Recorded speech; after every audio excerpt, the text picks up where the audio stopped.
Olá, meu nome é Murilo, eu sou professor de matemática e hoje nós vamos aprender um pouquinho sobre os números naturais.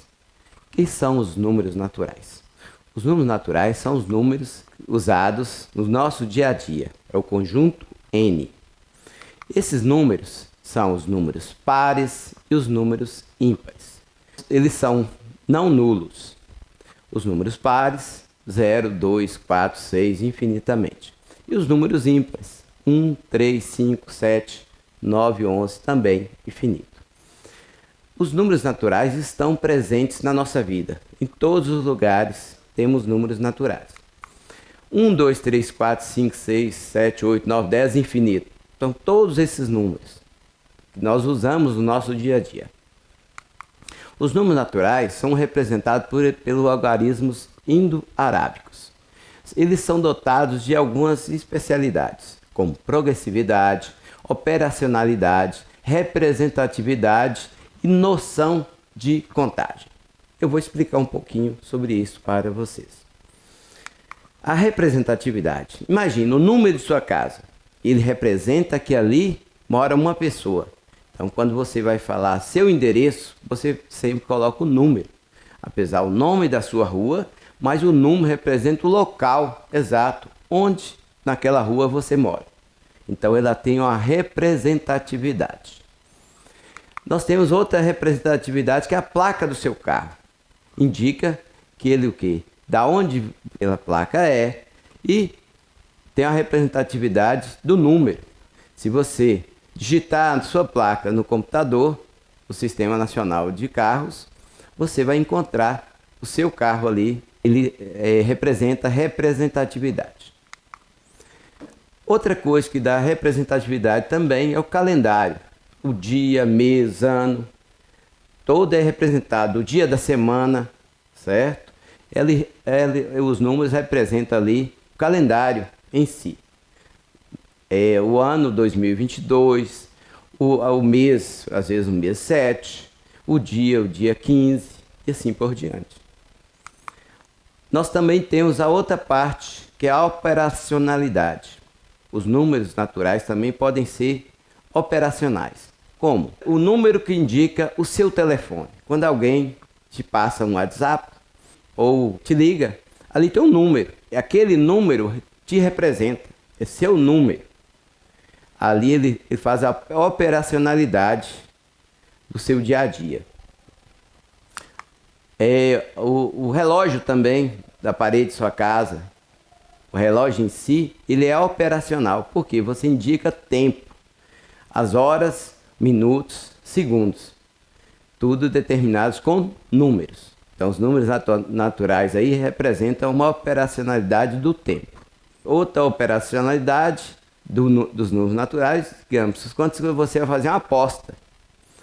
1, 2, 3, às vezes a aposta na Mega Sena vai até 60. Você vai marcar um dos números. Ele é operacional, porque ele vai indicar se você ganhou ou se você perdeu.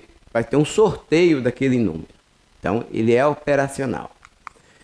Na calculadora também, quando você está fazendo uma conta de adição, subtração, multiplicação, você vai operacionalizar essa conta através da calculadora.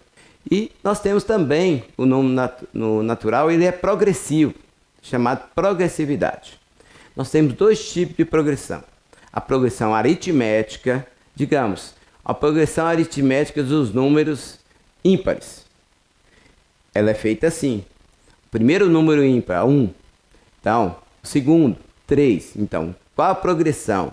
3 menos 1, 2. Ou seja, ele tem a progressividade de uma razão 2. 1 mais 2, 3. 3 mais 2, 5. 5 mais 2, 7. É uma progressão aritmética. Os números também têm essa progressividade. Outra progressividade é a progressividade geométrica. Digamos, 1, 4, 9, 16. Por quê? Você está multiplicando por ele mesmo. É uma progressão geométrica. Ó. 1 vezes 1 dá 1. 2 vezes 2 é 4. 3 vezes 3 é 9. 4 vezes 4 16. E aí nós trabalhamos com a progressão geométrica. Nós usamos números, também os números naturais. E nós temos também os números naturais, tem uma noção de contagem. É o que mais a gente usa, as nossas operações matemáticas, que nós usamos os números naturais. Exemplo, quantas maçãs eu vou contar? Por exemplo, 2 mais 2, 4, mais 2, 6, mais 2, 8. Então, são 8 maçãs. Então, nós fizemos aí uma adição de parcelas. Então, nós usamos a noção de contagem na adição. Nós temos outra noção de contagem, que é a subtração. Digamos que eu vou dar um exemplo, 353 menos 255. Então, eu fiz o quê? Uma subtração de uma parcela por outra. Achei 98, certo? Isso aí é a noção de contagem, que é a subtração de parcelas. Comuns também aos números naturais. Nós usamos os números naturais para fazer essa subtração. Tem outra noção de contagem também, que é a multiplicação. Quando você multiplica parcelas, eu vou multiplicar 43 6 vezes, como se eu somasse o 43 6 vezes, ok? Então, 43 mais 43 mais 43 mais 43 mais 43 mais 43, 6 vezes eu somei. Então, 43 vezes 6 dá 258. Então, essa noção de contagem também nós temos na multiplicação, ao usar o número natural. Outra noção de contagem é a divisão. Quando você vai dividir um número por outro. Digamos, eu vou dividir um número, digamos, 125 por 5, certo? Então, eu estou dividindo o número 125 dividido por 5, vai dar 25. Por que vai dar 25? Porque se eu pegar 25 e multiplicar 5 vezes, eu vou encontrar também o 125.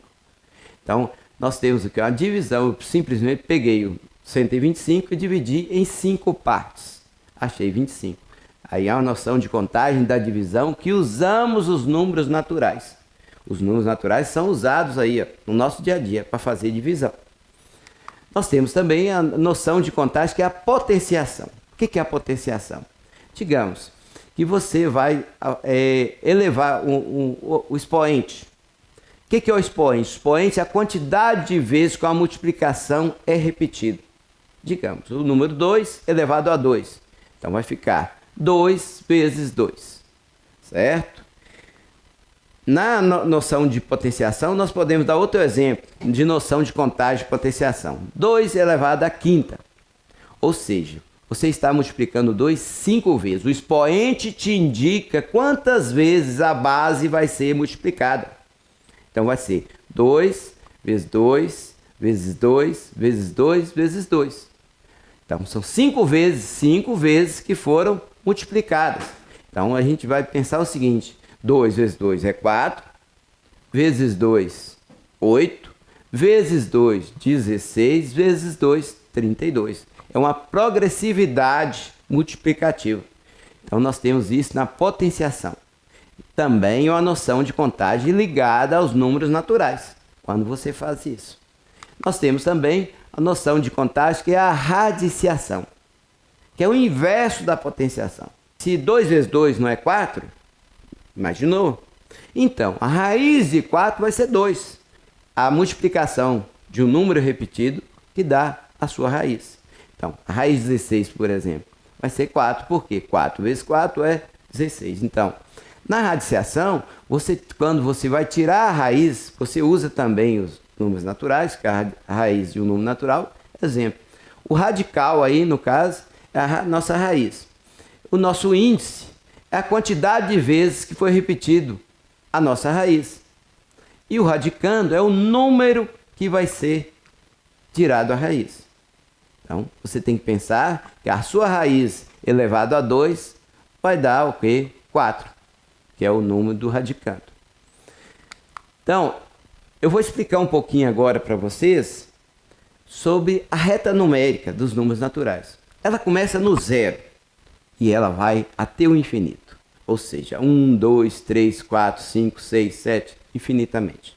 A nossa reta numérica dos números naturais, ela parte de um ponto. Então ela é uma semi-reta, certo? Infinita.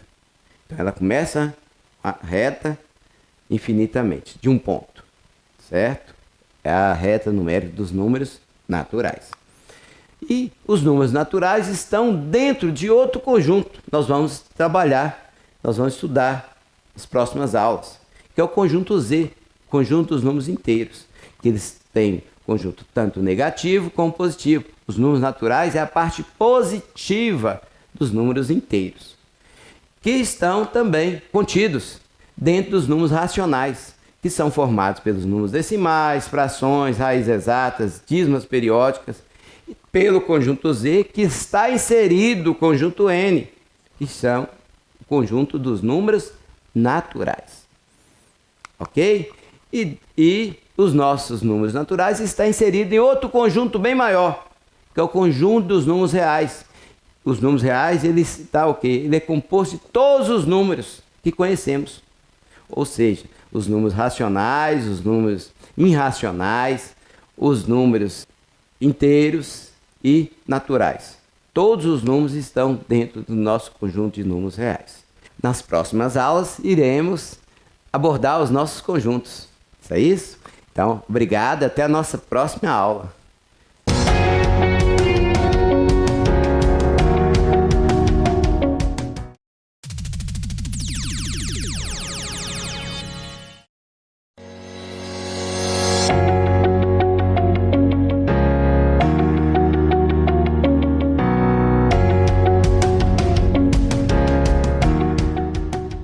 Olá, meu nome é Murilo, sou professor de matemática e na aula de hoje vamos abordar o famoso conjunto Z, o conjunto dos números inteiros.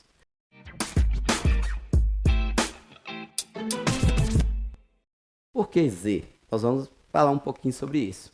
A origem Z vem do alemão Ernst Zermelo. Ele usava a palavra Zahi, que significa número em alemão. Então, ele descobriu uma forma de potencializar os números inteiros. Até então, não sabia como você deveria fazer para colocar uma temperatura ou uma pressão, certo? Quando ela emitia sinais abaixo daquele parâmetro. Então, foi inventado aí os números negativos e os números positivos. Ele chamou os números negativos de Z-, e os números positivos de Z+. Eles são opostos e simétricos. Nós vamos trabalhar sobre isso. Os Z+ são os números positivos, eles também são os números naturais. Então, o Z+ é representado pelos números naturais e o Z- pelos números negativos. Nós vamos trabalhar sobre isso nas próximas aulas. Os números inteiros, o conjunto Z, ele é composto, então, vamos lá, pelo Z- e pelo Z+. Pensando que o Z+ também representa os números naturais. O que é o conjunto dos números naturais? Vamos rever um pouquinho dos números naturais? São os números não nulos, 0, 1, 2, 3, 4, infinito. É composto pelos números pares, 0, 2, 4, 6, 8, 10, infinito. E pelos números ímpares, 1, 3, 5, 7, 9, 11, também infinitos. O conjunto de números inteiros, Z, ele tem uma referência, o zero. Então, ele é dividido em parte negativa, o que está antes do zero, e a parte positiva, que está depois do zero, certo? Então, essas duas oposições, o positivo e o negativo, nós chamamos de opostos. Vou dar um exemplo para vocês. O que são números opostos? Digamos que eu tenha de um lado 0, a divisão, 1, 2, 3, 4. Então, 4 é positivo. E do outro, menos 1, menos 2, menos 3, menos 4. Ou seja, o menos 4 à esquerda, ele é uma oposição ao mais 4 à direita. Então, eles estão opostos e simétricos. Eles se anulam. Menos 4 mais 4, 0. Dá o ponto inicial do meio da reta numérica, certo? As oposições se anulam. Então, nós vamos aprender sobre isso nas próximas aulas sobre números inteiros. Os opostos se anulam. Na reta numérica, nós vamos falar um pouquinho da reta numérica. O que é a reta numérica? Ela representa o quê? O zero é o representativo de meio, o início. Ela é muito usada para você localizar. Então, o zero, no caso, é a localização, onde você está, a sua direita, positivo, a sua esquerda, negativo. O que é um número inteiro? Eu vou falar um pouquinho o que é o número inteiro. Isso eu uso. Hoje, nós usamos os números inteiros em muita coisa. Eu vou dar um exemplo da temperatura. Digamos, quando dizemos que a temperatura na Serra da Estrela é 10 graus negativos, certo? Nós podemos afirmar que ali está abaixo do zero. Por quê? O zero é a temperatura de congelamento da água. Então, 0 graus Celsius é a temperatura de congelamento da água. Então, a partir do momento que a água congelou, ela vai o quê? Descendo a temperatura. -1, -2, -3, -4. No nosso planeta, nós encontramos lugares que até menos 60 graus de temperatura. Certo? Como também as temperaturas positivas, acima de zero. Então, a temperatura do nosso corpo, por exemplo, é 37 graus. Quando você tem uma temperatura corporal 37 graus, quando você tem acima de 37 graus, você está com febre. Então, para medir essa temperatura aí, nós usamos um termômetro. E esse termômetro, ele usa o número inteiro, tanto positivo como negativo. O número inteiro, ele está representado em tudo. Vamos fazer um exemplo. Quer ver? Medir temperatura, eu já falei. Altitude e profundidade. Você já imaginou? Você está na beira do mar. Nós chamamos ali ponto zero. Abaixo do nível do mar é a profundidade. A profundidade é o quê? -1, -2, -3. Então, digamos que um navio está a 60 metros de fundura. Ele está a -60 em relação ao nível do mar. Digamos que o alpinista subiu 600 metros. Então, ele está positivo, ou seja, ele está o quê? A altitude dele é 600 metros acima do nível do mar. Então, usamos o zero também, os números inteiros, para falar sobre altitude e profundidade. Temos a temperatura positiva, toda temperatura acima de zero. A partir do momento que nós transformamos a água no estágio líquido, ela vai só aumentando. Até 100 graus, nós podemos afirmar que a água vai permanecer no estado líquido. Mas a partir de 100 graus, ela vai passar para o estado vapor. Então, até lá, a temperatura, quanto mais ela sobe, certo? A temperatura aí ela é positiva. Digamos, um vulcão, por exemplo, dentro de vulcão tem o quê? Temperaturas de 3.000 graus, 6.000 graus, dependendo, certo? Então, nós temos também a temperatura negativa, constante nos polos. Polo Norte, Polo Sul, sempre temperaturas abaixo de zero, que é a temperatura que se transforma em gelo. Em algumas épocas do ano, no caso no inverno, a nossa temperatura cai. Ou seja, o normal seria a temperatura em alguns lugares abaixo de zero. Ou seja, a partir do momento que a chuva se transforma em flocos de neve, ou seja, congela com o ar, aí passa a ser uma temperatura negativa, ou seja, ela está abaixo de zero. Nós temos a altitude, que é positiva, quando você está subindo uma montanha. Quanto mais você sobe, a sua pressão, a temperatura cai. Por que ela cai? Porque você está subindo. Quando você está subindo, a temperatura vai cair e vai aumentar a nossa pressão. E a nossa altitude é positiva. Há um parâmetro aí, ó. Pense bem. A profundidade, ela é negativa. Por que ela é negativa? Porque o nível do mar nós consideramos que é zero. Então, -1, -2, -3 metros abaixo do nível do mar. Então, quanto mais você mergulha, vai acontecer uma coisa, vai aumentar a pressão e diminuir a temperatura. Certo? Então, vamos lá. Nós também temos a contabilidade negativa. O que é essa contabilidade negativa? O nosso débito. Ó, aceitamos cartões somente débito. Quando a pessoa fala isso com você, é que ele está aqui debitando diretamente na sua conta. Ou seja, você vai comprar alguma coisa, ele já vai retirar imediatamente da sua conta aquele dinheiro. Então ele fez o quê? Um débito. E a contabilidade positiva é o que você vai receber, certo? O crédito é o que você tem a receber. Então ele é positivo. Então se eu tenho a receber, eu tenho um crédito. Se eu tenho a pagar, eu tenho um débito. Então, terminando a nossa aula por aqui, lembramos que os inteiros estão dentro dos números racionais, que estão dentro dos números reais. Agradeço a vocês e até a nossa próxima aula.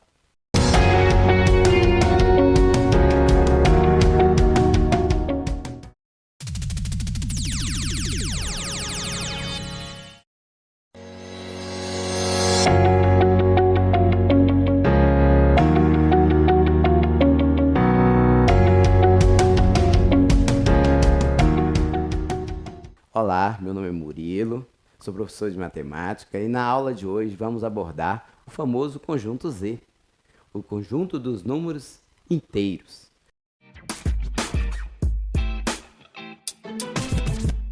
Vamos falar um pouquinho sobre a adição de números inteiros. Para que serve? Exemplo, eu vou falar um pouquinho sobre os sinais. Quando os dois sinais são iguais, você sempre soma os números. Digamos, estou devendo R$2, menos 2. Estou devendo R$4, então menos 4. Então, menos 2 com menos 4 dá menos 6. Ou seja, estou com a dívida de R$6. A mesma coisa, se eu tiver R$3, eu estou positivo em R$3. Mais R$4 que eu acabei de receber. Então, eu vou estar positivo de R$4. 3 mais 4, 7. Eu estarei positivo em R$7. Então, toda vez que os sinais forem iguais, na adição de sinais, você tende a somar o número e conservar o sinal. Ou seja, se eles são negativos, vai continuar sendo negativo. Se eles são positivos, vai continuar sendo positivo. Na adição de sinais, digamos o seguinte, quando os sinais são diferentes. Vou dar um exemplo. Eu tenho R$4, certo? Mais uma dívida de R$3. Olha, mais uma dívida de R$3. Então, eu tenho R$4 no meu bolso. E eu adquiri uma dívida de R$3. Então, aí passa a ser o quê? Eu vou fazer uma subtração, ou seja, eu vou pegar os R$4 que eu tenho, pagar os 3, vai me sobrar R$1. Ou seja, aí no caso, os sinais são diferentes. Eu subtraí, certo? Apesar de início ter a noção de adição, mas aí eu fiz uma subtração, porque os sinais são diferentes. Eu tinha R$4, mas eu adquiri uma dívida de 3. Então, a dívida ela é negativa. Então, 4 menos 3 dá 1. Na subtração de inteiros, quando os sinais são iguais, exemplo, eu vou dar uma oposição. Eu tenho R$5, mas eu fui perdoado de uma dívida de R$2. Aí, o que acontece? Se eu fui perdoado de uma dívida de R$2, eu vou ter o quê? Mais R$2. Então, além de 5, mais 2, 7. Ou seja, os sinais aí são em oposição. É como eu tivesse a dívida e cancelasse essa dívida com seu oposto. Ele foi perdoado, ele retirou de mim essa dívida. Então, eu tornei o quê? É positivo. No caso, é a lei dos sinais. Os sinais, no caso aí, entre parênteses, eles são o quê? Um anula o outro. Então, menos vezes menos, ou menos com menos, ele anula, dá mais, certo? São chamados opostos. Eu anulei o sinal. Na multiplicação, nós usamos essa anulação de sinais. Presta atenção. Mais vezes mais. Digamos. Mais 2 vezes mais 4. 2 vezes 4, 8. Então, vai dar mais 8. Já na multiplicação, menos 2 vezes menos 2 dá mais 4. Por que isso, professor? Porque um sinal anulou o outro. Na multiplicação, você faz a anulação de sinais. Então, quando os sinais são iguais, quando você está multiplicando com sinais iguais, você está fazendo a anulação. Então, permanece o sinal positivo. Agora, quando os sinais são diferentes, mais vezes menos, sempre vai dar o sinal negativo. Então, pense bem. Sinais diferentes na multiplicação de inteiros vai permanecer negativo. E os sinais iguais vai permanecer positivo. Então tem a tabelinha que nós vamos aprender nas próximas aulas, ok? A multiplicação de inteiros. Sinais são iguais, você conserva sempre o sinal positivo. Então, ó, mais 3 vezes mais 4 vai dar mais 12. Menos 3 vezes menos 4 vai dar mais 12. Ó, os sinais são iguais. Na multiplicação, sinais iguais representam positividade. Na multiplicação, você faz a anulação de sinais. Quando você está multiplicando com sinais iguais, você está fazendo a anulação. Então, permanece o sinal positivo. Agora, quando os sinais são diferentes, mais vezes menos, sempre vai dar o sinal negativo. Então, pense bem, sinais diferentes na multiplicação de inteiros vai permanecer negativo.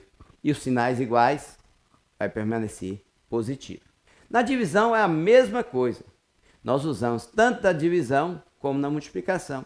A divisão de inteiros também os sinais iguais indica positividade. 12 positivo dividido por 4 também positivo vai dar 3 positivo.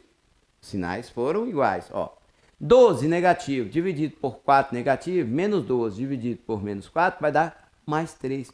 Ué, professor, como é isso aí?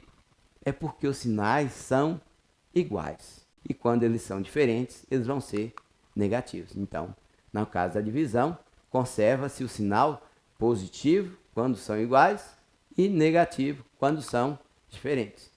Na potenciação de inteiros, acontece a mesma coisa da multiplicação. Se você está multiplicando as parcelas iguais, menos vezes menos vai dar mais.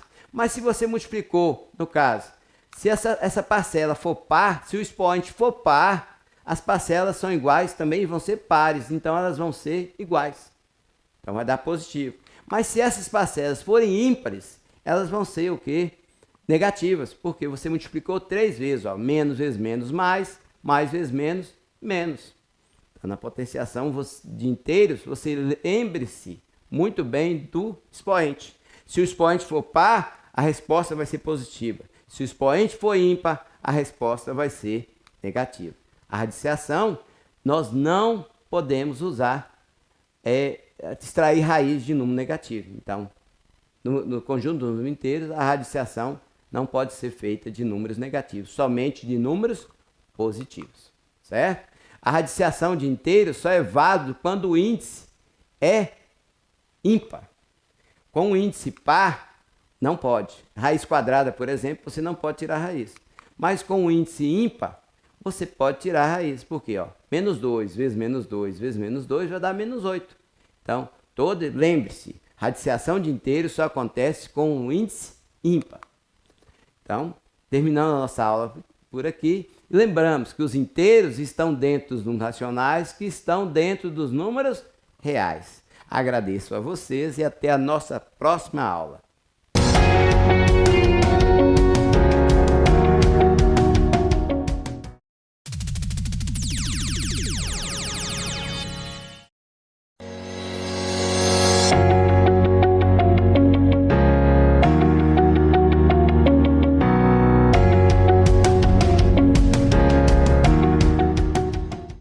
Olá, meu nome é Murilo, sou professor de matemática e hoje nós vamos falar sobre os conjuntos dos números racionais.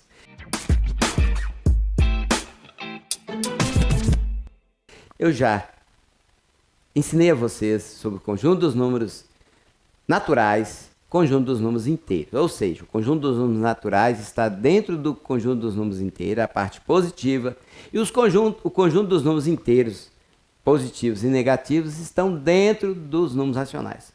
Que são números racionais? Olha, o conjunto Q é o conjunto dos números racionais. Que números são esses? Eles estão dentro do conjunto de números reais, certo?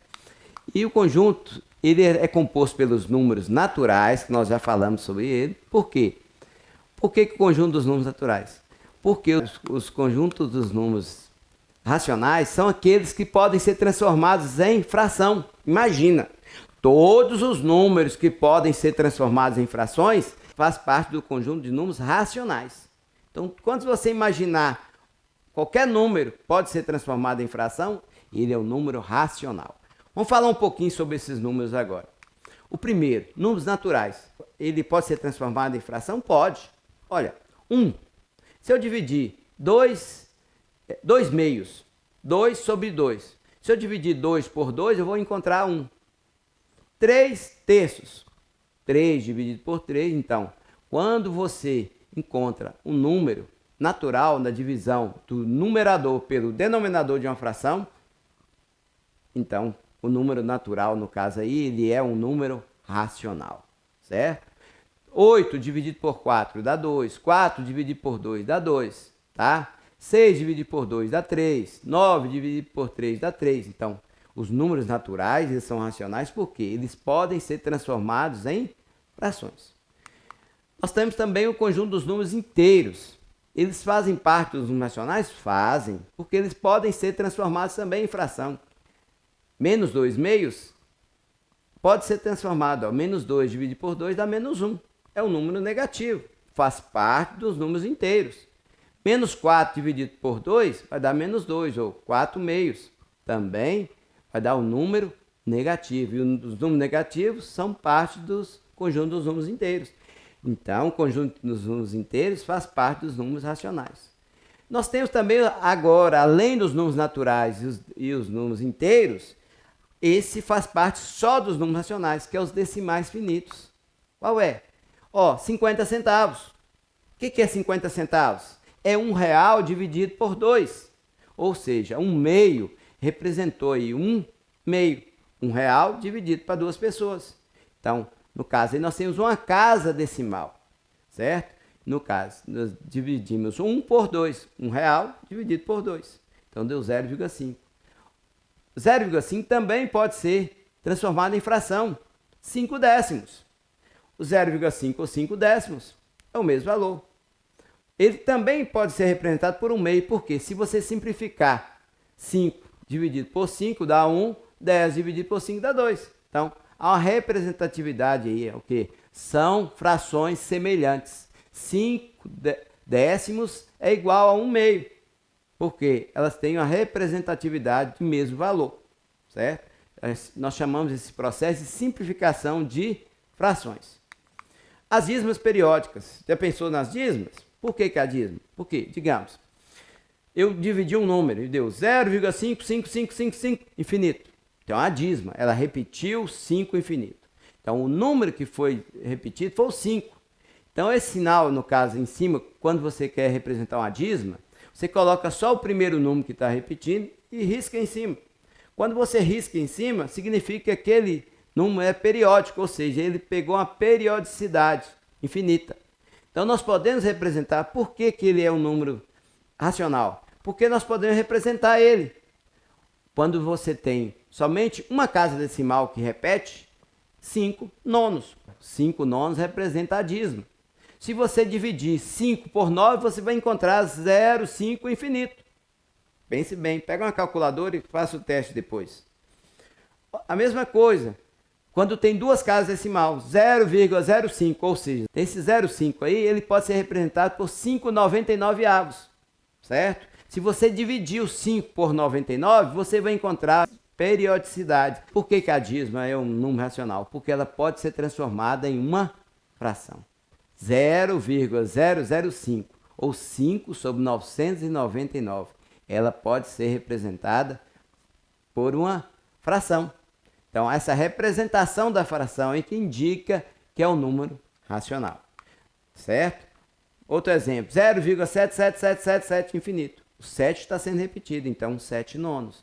0,23, 23, 23, 23, ou seja, 23 está sendo repetido. E 23 tem duas casas decimais. Então é 99 que você coloca. Lembre-se disso. No dízima periódica, a quantidade de números que são periódicos é a quantidade de 9 que você vai colocar no seu denominador, que vai representar o número racional. As raízes exatas também são o quê? Números racionais. Digamos, raiz de 16,81 avos. Então, vai dar, qual a raiz de 16? 4. Qual a raiz de 81? 9. Então, vai dar 4 nonos. A raiz de 0,16 dividido pela raiz de 0,81. Então vai dar 0,4 e 0,9. Ou, simplificando, você pode simplificar. 0,4, que todos os dois têm zero. Você pode cortar os dois zeros. Vai ficar 4 nonos. Essa é a representatividade. O número decimal também pode ser representado por uma fração. Então, esse é o número. O decimal é o número também racional. Certo? Então, a raiz de 4, por exemplo, dividido por 3 dá 2/3. Você representou esse número racional. A raiz foi representada pelo número racional. Então, ela também, a raiz exata, é um número racional. Lembre-se disso. As frações, aí nós já falamos sobre as frações, né? As frações já são números naturalmente racionais. Você vai pegar, digamos, vai dividir uma pizza em 5 pedaços, certo? E vai escolher 4 pedaços. Dividir entre seus amigos, vai sobrar 1. Então, vai ser 4/5. Ou seja, você escolheu 4 pedaços em 5 da sua divisão. Fração é um número decimal. É também um número decimal. Basta você dividir 4 por 5, você vai encontrar o número decimal. E também é um número racional. Então, a fração, inegável, já é um número racional. Então, vamos falar um pouquinho desse conjunto dos números racionais. O que são eles? Olha, os números naturais, 0, 1, 2, 3, 4, 5, 6. Mais os números inteiros, que são os positivos. Além dos números positivos, que são os naturais, mais os números negativos. E englobou aí o seguinte: as dízimas periódicas, as raízes, as frações, os números decimais. Tudo isso faz parte dos números racionais. Vou falar agora um pouquinho sobre a reta numérica dos números racionais. Nós podemos ter a reta numérica decimal, certo? Aí, eu vou dividir, digamos, de 0 a 1, eu posso dividir R$1 dividido em parcelas, 25 centavos, mais 25 centavos, 50 centavos, 50 centavos mais 25 centavos dá 75 centavos, 75 centavos mais 25 dá R$1. Então, eu dividi aí essa reta em 4 pedaços de 25 centavos. Ok? Mesma coisa nas frações. 0 e 1, inteiro. Aí você pensa o quê? De 0 a 1 nós temos o quê? De 0 a 1/4 nós temos o quê? Foi dividida essa parcela em 4 pedaços. Eu peguei um pedaço só. 1/2 representa 2 pedaços. Ou seja, 2/4 que eu simplifiquei deu 1/2. 3/4, ou seja, 3 pedaços do que foi dividido em 4. Ou seja, nós peguei aí o terceiro pedaço aí, 1, 2, 3. 3/4. E o inteiro completo, que é 2 meios. 2 dividido por 2, 1. A reta numérica dos nossos números racionais.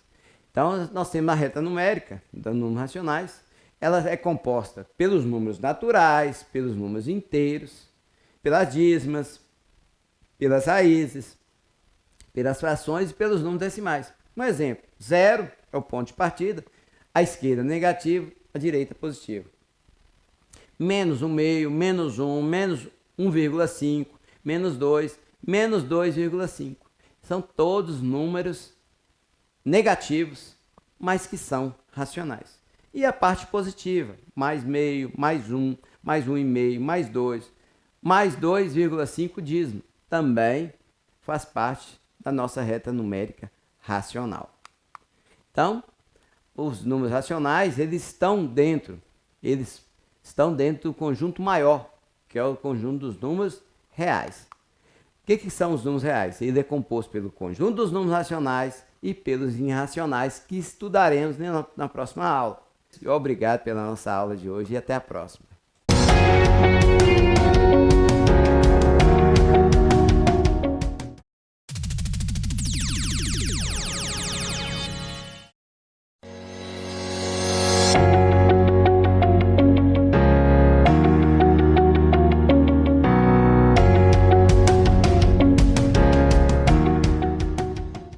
Olá, meu nome é Murilo, sou professor de matemática e na aula de hoje vamos abordar as raízes exatas.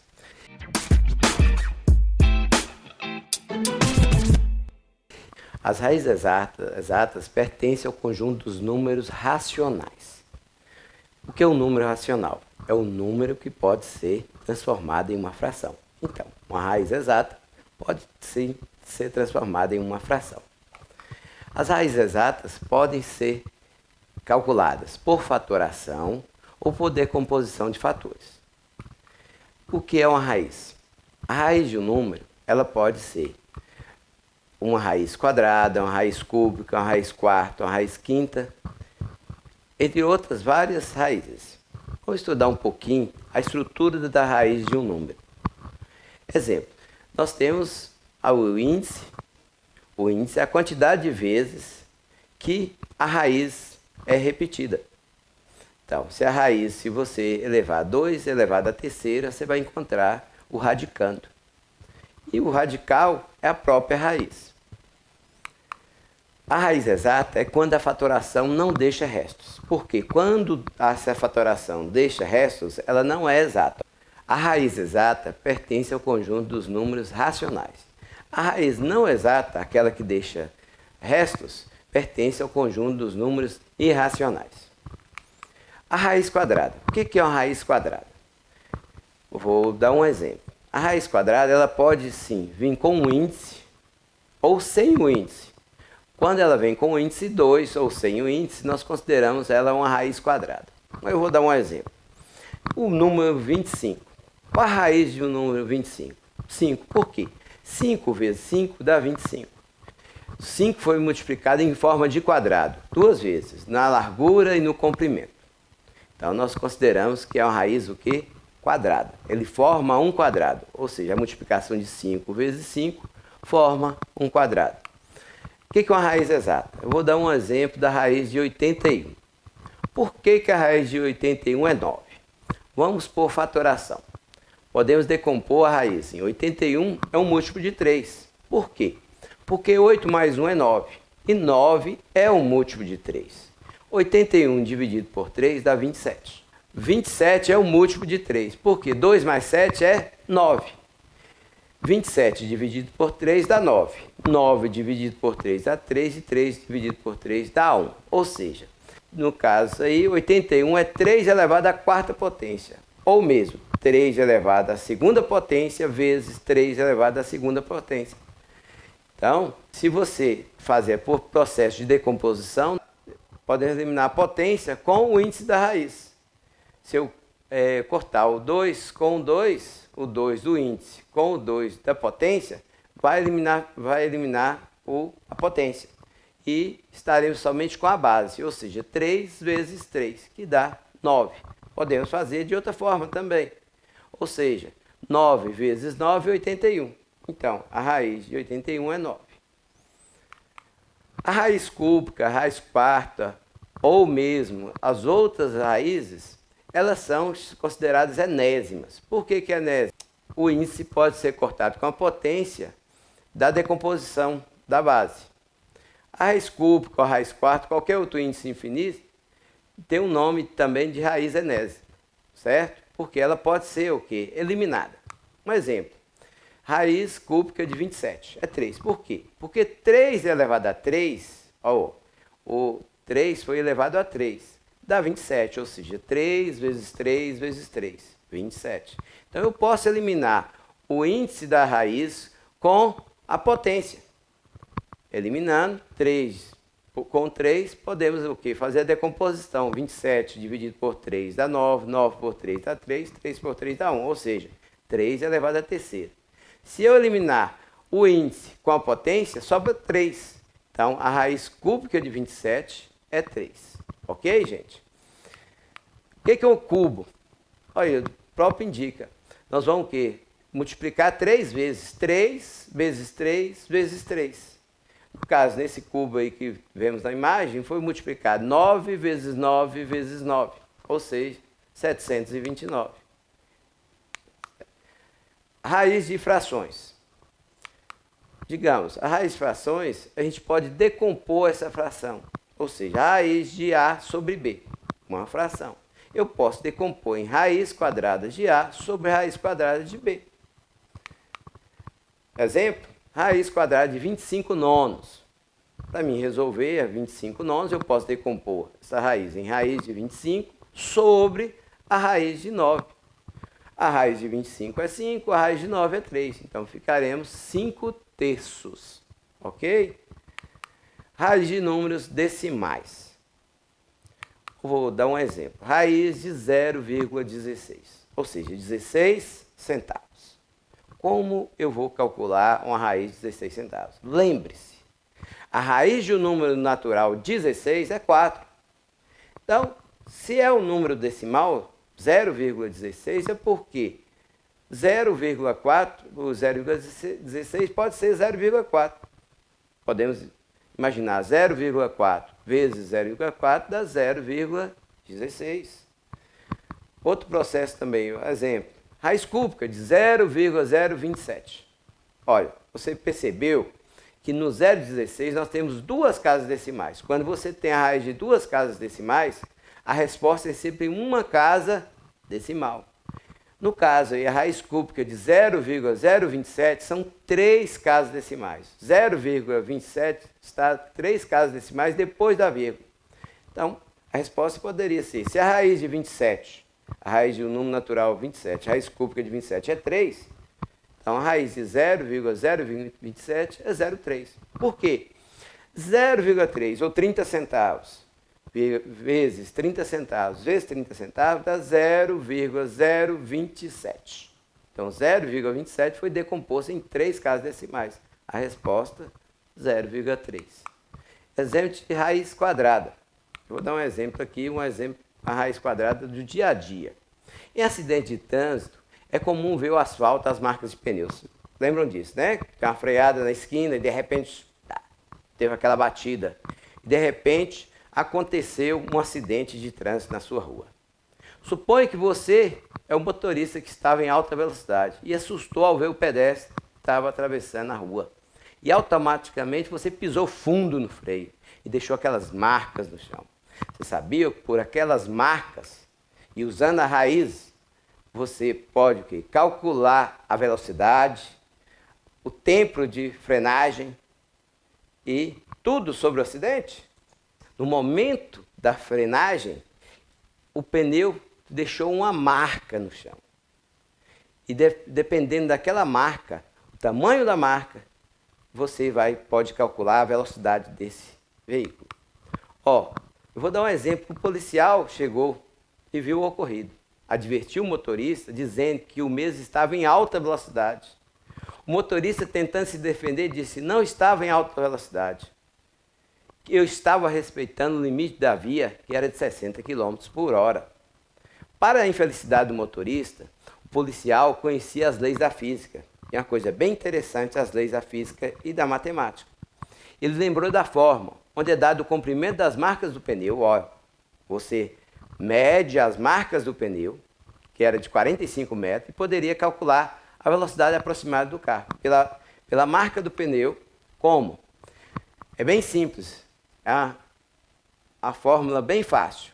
Basta você multiplicar por 14,6 a raiz da distância.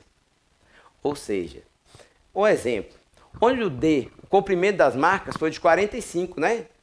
Então, basta eu calcular a raiz de 45. Ó, a raiz de 45 é a raiz não exata. Digamos que se essa raiz aí fosse o quê? Uma raiz exata, raiz de 16. Poderia o quê? Multiplicar a raiz de 16 vezes 14,6. Eu poderia ver a velocidade do carro. Mas nesse caso aí eu dei um exemplo da raiz que não é exata. Então, a raiz de 45 é um número aproximado. Por que a aproximação? Porque está entre duas raízes exatas. A raiz de 36 e a raiz de 49.